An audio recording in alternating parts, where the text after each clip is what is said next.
Okay, I'm coming back with part two.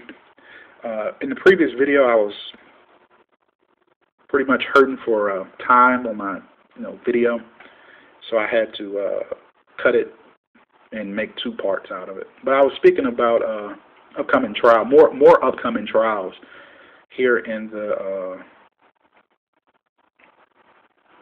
situations with the police department that they're dealing with. Trials with these officers. Like I said, now I know where I was at.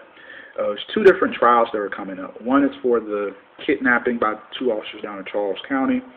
Then there's the other incident where the officer, he saved some folks from a fire, then like a few days later he was indicted for assault, so forth.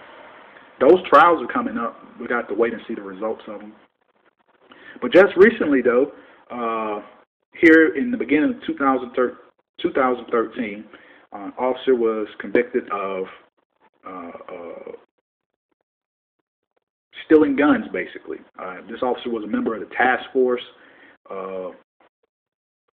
He was supposed to be confiscating guns, turn them into the property room. Apparently, he was just returning these weapons to the streets. And, I mean, that's just outrageous. What type of accountability was there in place to prevent this? Who in the senior leadership knew about this? These are very critical questions that need to be asked. I was reading the Washington Post. I don't have that article printed out. Apologize for that.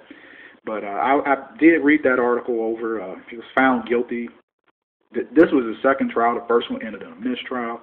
He was found guilty. And the article said he's facing like 60 years in prison at the minimum. It also said some other officer. So this officer, I apologize, the convicted officer was taking these guns and giving them back out to criminals or so forth. So it ends up one of these weapons was used in a robbery against another off-duty officer. And this officer had, some injury, like apparently he lost part of his finger or so forth, and he suffered bodily injury. So my question becomes, man, how much liability is this here for the county, and by being liability for the county, it's liability for who? The taxpayer. Because anybody that's injured, and it can be traced back to this officer, it can be traced back to these weapons that he seized and then improperly turned over or resold or gave away, whatever may be the case, to criminals, family, whoever, and other people suffered injury because of his reckless behavior. This stuff is going to pile up for years and years. The liability stands to be here for a long, long time. And that's just tremendously sad. There's just no way to argue that any other way. That's just a tremendous amount of, trust lost. They're always talking about, we need your trust, we need your trust. Why should we trust you? I mean, it's just outrageous behavior that continues to come from out of the county police department. As I think, also there was a incident with the county sheriff's office of deputies, where a woman was raped in the detention center. It was a sheriff's deputy for the county, Prince George's County, that raped a woman, and she's got a civil suit going. But I just mean, excuse me, I had to cough. Apologize for that. She had a civil suit going, and this officer now is facing rape charges. This deputy for the county. I mean, I sit and think about this stuff, and I'm just like, man, this is just craziness to another level. What does it take? What does it take to improve this county? The Washington Post, they're calling for a Department of Justice investigation. Multiple attorneys that are suing the county representing these folks, various folks, the young man that was pistol whipped, the young man that was kidnapped, the young man that was beat up by the officer, down in, I believe it was Capitol Heights or District Heights. I'm not exactly sure of the city in the county, but I think it was one of those cities. I mean, towns in the county. And, I mean, it's just outrageous, it's just, and I point this stuff out not to,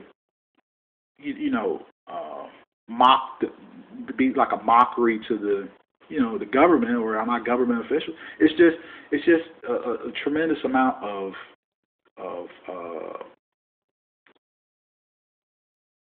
loathing. Loathing's the best word I could describe. I guess the way I feel about it. Just like, I mean, are you kidding me? I mean, that's like my reaction nowadays to this type of stuff. It's like, are you kidding me? But I will go on to say, though, in my opinion, that Prince George's County, faces a crisis. A crisis of young people my age, even caring about the county and so forth. The elders in our community, they face a tremendous obstacle. Young people in my generation and in the young teenagers, their generation, like what, 14, 15, 16-year-olds, there's a gulf in the value system, in my opinion, and as a young African American man, I look at the county, and I say, is this the place I want to have a family? Is this the place I want to invest, my money in and starting a small business? Because, I have plans, thinking about, being a small business owner, stuff like that. I ask myself, is this the place I want to invest my money in? Or is this the place that I want to do business? In general, I look at taxes, I look at crime, I look at all these things, but, I think personally that it's kind of a hostile environment as far as crime. It's kind of a hostile environment as far as business. It's just my personal opinion, But, yeah, like I say, the county really does face a crisis, and it's a crisis in the sense of an exodus of, intelligent folks that are just, fed up with the craziness of the county. They're fed up with the corruption. They're fed up with the crime. Just look at our former county executive, Jack Johnson. He's in federal prison, and his wife. And then you have to go back and look at it. He was the former state's attorney. So, a logical question would be, how far back does his corruption go? Did it just start when he became county executive, or was it when he was state's attorney? But, just to digress a little bit, the courts have said prosecutors basically have absolute immunity. It's damn near impossible to sue them. I mean, even when they've been proven to be incompetent, basically, or malicious in their prosecutions, you basically can't sue a prosecutor. I mean, it's just outrageous. The way they run roughshod. That's the word I'm looking for. I have to think of a word. Just run amok. Just trample your rights, tax you to death, take away your civil liberties. I mean, it's just craziness. It's just craziness of a different kind. It's like the crazy person running the nut house. That's basically what's going on around here. The way I look at it sometimes.